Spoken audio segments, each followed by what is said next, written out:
Trump's top officials are terrified because, as you're about to see, a nightmare is coming. I'm Steve Van Metre, and Trump's Treasury Secretary swears there's no recession looming, but the data screams it's going to be all-out chaos. Stay tuned.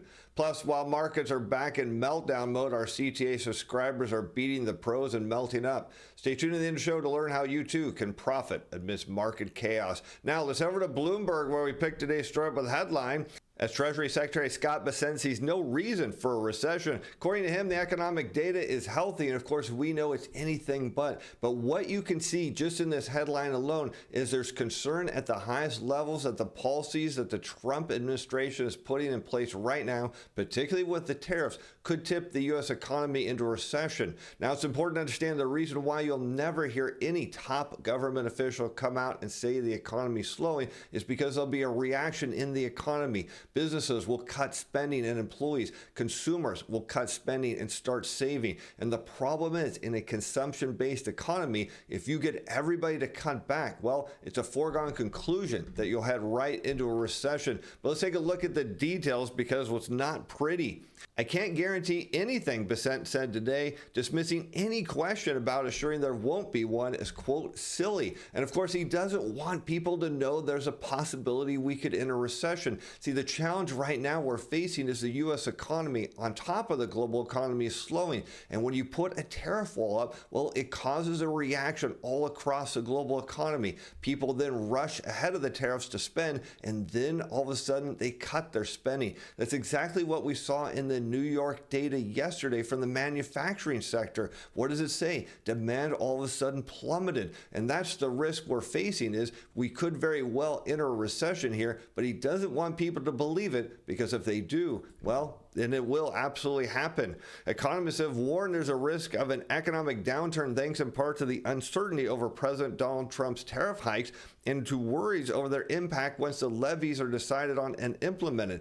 But what we're actually seeing in the consumer space is people are worried that prices are going to go up and they're not going to be able to afford the things that they actually like to buy and want to buy on a regular basis. So the reaction is they're front running the tariffs. The problem is, once prices do go up, and we're getting very clear picture from company executives, from the manufacturing sector and the services sector, that prices are indeed going up. So what's going to happen anyways is demand was going to fall as incomes aren't keeping pace. And that's really the issue here, is when we look at the broad U.S. economy, is incomes aren't keeping up with inflation. When that happens, a recession is inevitable. And we can see very clearly in this chart, as we take a look at the consumer price index in blue against total incomes of production and non-supervisory employees in red. And when you look at this chart, it's very clear. At the late 1980s, inflation is rising and consumer incomes were rising as well, so they could afford higher prices.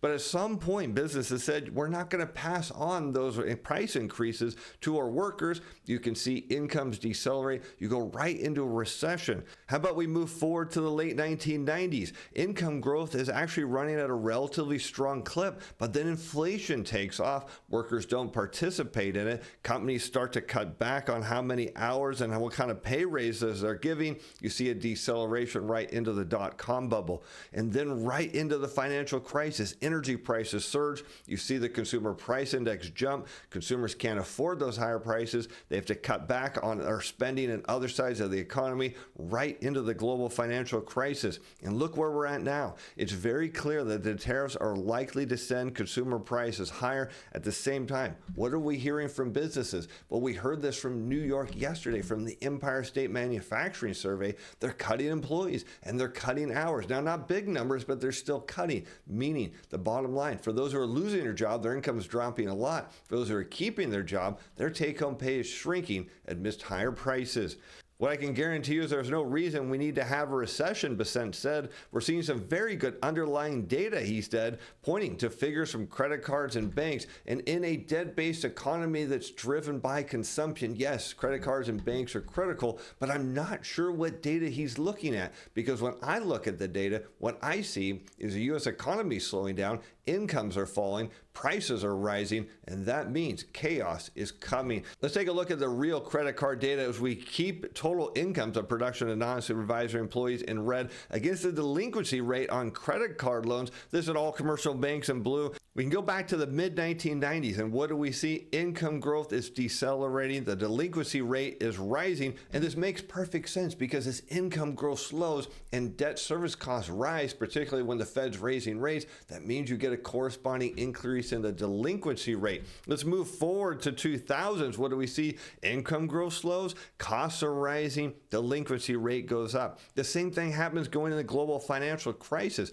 because incomes aren't keeping pace with inflation. There is a breaking point for households where they can't afford all their bills. So what they stop doing is paying on some of them. Credit cards, one of them, and we can see that happen recently. Going back to 2021, the delinquency rate started to rise. And why did that happen? Because total income growth slowed, and we know it's likely to continue to slow down. Let's take a look at the relationship between the delinquency rate and the labor market, and you see the same effect. Right around the mid-1990s, what happens? The delinquency rate's rising. At the same time, the unemployment rate is flatlining, meaning those who are losing their job or getting their hours cut that are looking for more work, they can't find it. You can see it happens right around 2000. As the unemployment rate rises, the delinquency rate goes with it. Same thing going into the global financial crisis. And while Fed Chair Powell, who's speaking tomorrow, is going to tell us that the unemployment rate isn't likely to go much higher, well, we can tell based on the data just from the New York Fed Regional Survey,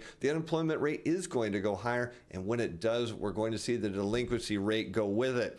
And it starts to make perfect sense as we dial into the exact reason why we see this trend happen. As we now look at just the average weekly hours of production of non-supervisory employees, focusing more on their take-home pay, we can go back to the mid-1990s. What happens? You see weekly hours go down. That means take-home pay shrinks. People can't afford all their bills, so they start missing payments on their credit cards. You see it happen around 1998. Once again, in 2006, going into 2007, just a little drop in hours leads to a big increase in the delinquency rate, just indicating how leveraged consumers were. And now look, back at 2021, it's a big decline in weekly hours. It's looking to head lower. That's driving the delinquency rate higher. And we can expect going forward the delinquency rate to rise. So when Treasury Secretary Bessent says he looks at the credit card data and he says, well, that's a good sign, I look at it and tells me the banks are in big trouble. But you can still profit among all of this mess. We told our subscribers to buy Brazilian equities right back here earlier this month. And what happened?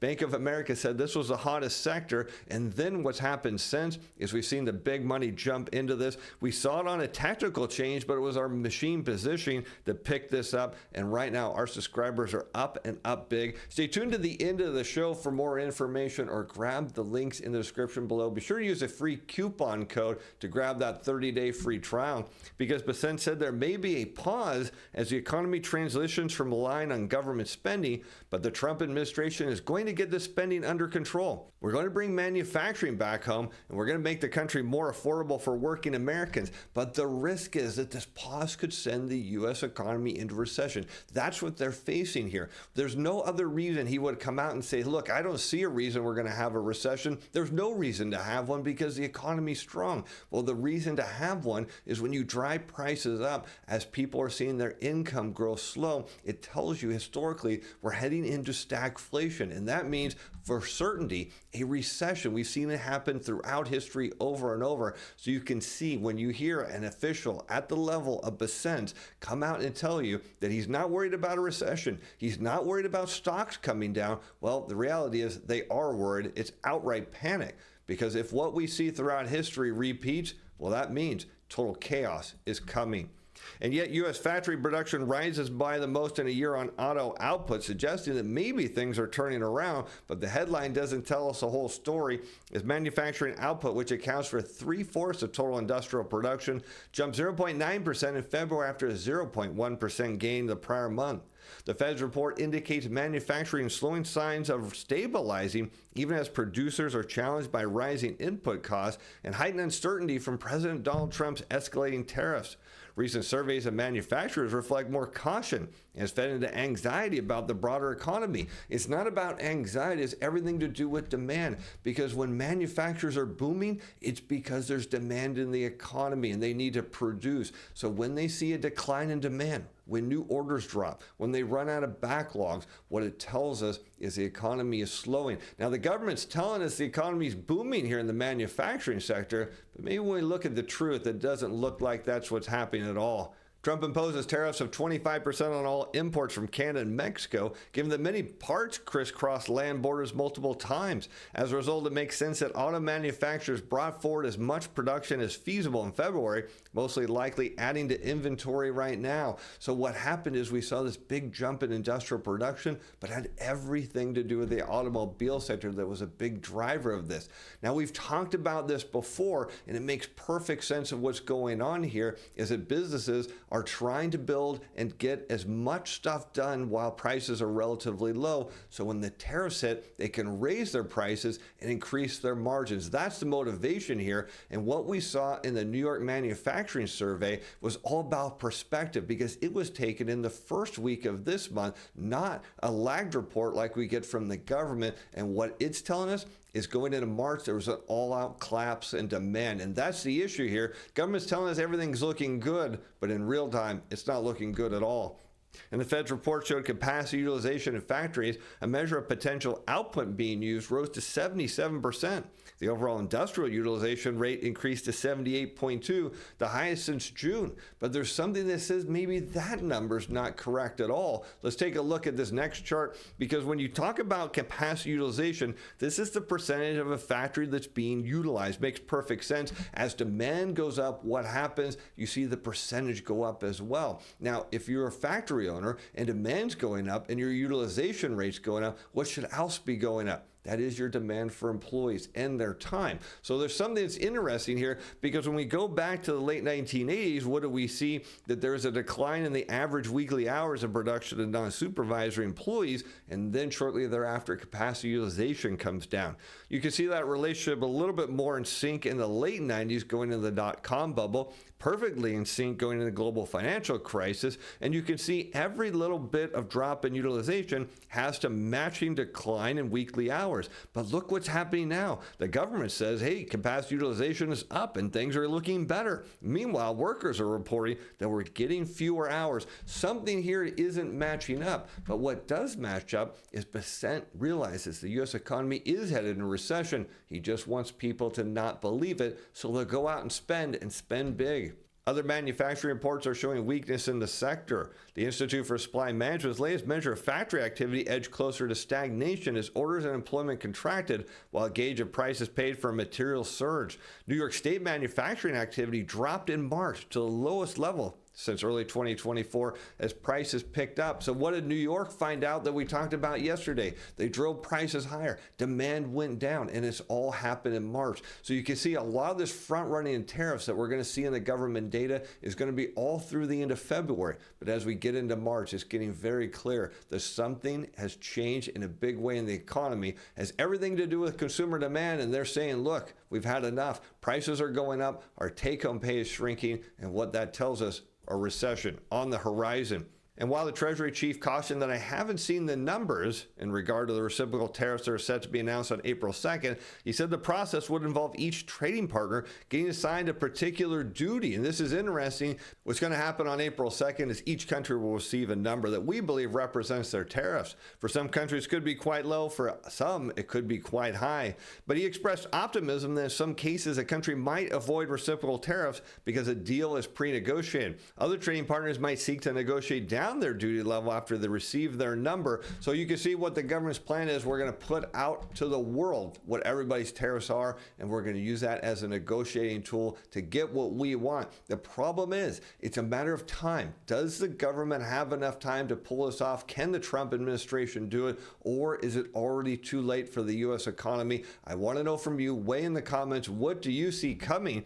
Because while all of that's happening, Bessent also said he's not worried about the markets, calls corrections healthy. And yes, corrections in equity markets are healthy, except when they indicate that the economy is slowing down. And I think that's what the U.S. equity markets are starting to price in, particularly as we're now about 2 weeks out from earnings season kicking off. And he says, I've been in the investment business for 35 years, and I can tell you that corrections are healthy, that they're normal. I'm not worried about the markets. Over the long term, if we put good tax policy in place, deregulation, and energy security, the markets will do great. And maybe there's some truth to that. And I want to know what you think. Do you believe that? Do you subscribe to what Besant's saying, that if we implement those policies, that the markets and the economy will go up? Or do you think it's far too late and they are not going to be able to pull this off? While inflation cooled last month, any sustained pickup in price pressures risks causing households to limit discretionary purchases. It's not limiting them, it's already doing that. And that's the issue that the government can't see here. This has already been happening for months, and they're just blind to what's really going on with the average American household. U.S. consumer sentiment has dropped amid rising long-term inflation expectations as consumers are worried that they're not going to be able to afford everything they want to afford, and even worse, that they're going to lose their job and not be able to find another one. In the interview, Besant said the American dream isn't contingent on being able to buy cheap goods from China. Families instead want to afford a home and see their children do better than they are. It's mortgages, it's cars, he said, but the real issue, and he nailed it, is real or inflation-adjusted wage gains. That's the bottom line, is we need to see higher wages, but we also need to see more hours worked. Just because you make a lot of money per hour, if you get no hours, you still don't make anything. And the evidence is clear. What the stock market is telling us and what workers are telling us is completely opposite. Let's go back in history. We could see weekly hours in the decline going into the 91 recession, exactly when the NASDAQ plummets. We can see that happen in the late 90s. Hours worked are going down, then at some point it impacts the real economy and the markets. And then we're into the bear market known as the dot-com bubble. Happens again going into the global financial crisis. And we can see instances where small drops in hours lead to drops in the equity market. The question is, we're on a big drop of weekly hours going back to 2021. Meanwhile, the equity markets think this is the biggest rally in history. At some point, one of the two has to change. Either weekly hours need to go up or stock prices need to come down. And yet Canada is limited in matching further U.S. tariffs. So you can see why the Trump administration, why Besant saying, look, none of this is a big deal. It's all going to blow over quickly, because once we issue these tariff numbers, countries are going to run to negotiate, because there's a limit to matching these tariff dollars for dollar, given the fact our economy is 10th the size of the United States. This coming from Carney out of Canada. When Trump first threatened across the board 25% tariffs on Canada, then Prime Minister Trudeau outlined potential retaliation on $108 billion worth of U.S. goods. Trudeau's government wanted to target about $60 billion in Canadian on U.S. imports in response to Trump's actions. So I want you to understand what the Trump administration is trying to do. They believe once they publish that number, once they give the countries what their reciprocal tariff amount is, that they're going to run to the negotiating table and make a deal. And it has everything to do with the fact that the U.S. economy is so big relative to the size of theirs that our tariffs could push their economies into recession. And now you start to understand why Besant came out and said, look, there's no need to worry about a recession. I don't see one coming. And don't worry about the decline of the stock market. That's healthy and normal. The reality is that they know that one false move here could tip the U.S. economy into recession. But the problem is, it may already be headed in one. But if you're looking to make money in these markets, you can still profit amidst chaos. Check this trade out in Brazilian equities. We put this back to our subscribers on the 10th of this month. We told them to buy on the open. That trade now up 7.65% as of close of business yesterday, up even more at the time of filming. And here's the trade. We said buy it open on this red candlestick, and now it's taking off, looking to move even higher. Now, how do we do this? Each and every day we look at machine positioning across the broad equity, currency, bond, and commodity markets. We look at the historical positioning of machines, and we look for discrepancies to put our subscribers in trades ahead of machine buying and get them out before machine sell. We call that our CTA Timer Pro. And here you can see our hot list is published every day, and this factors in all of that historical back-tested data into the report, because what we're looking at is when machines need to buy, we want to put you in front of that each and every time. Now, you get the daily report, but here's the best part. You don't have to read it, because on top of giving you all the signals, I review them and tell you these are the trades I think you should take. We have all the data back-tested and integrated into the reports. You get risk control levels, full tracking of all of our open trades, a weekly update, full disclosure on what I'm trading. Plus, you get a 30-day free trial. Why do we do that? Because we're so confident you can make money trading our report. We want your first month to be on me. Grab the links in the description below. Be sure to use the coupon code for your 30-day free trial. With that, I'm Steve Van Metre. Thanks for watching. Thanks for being fans. Bye now.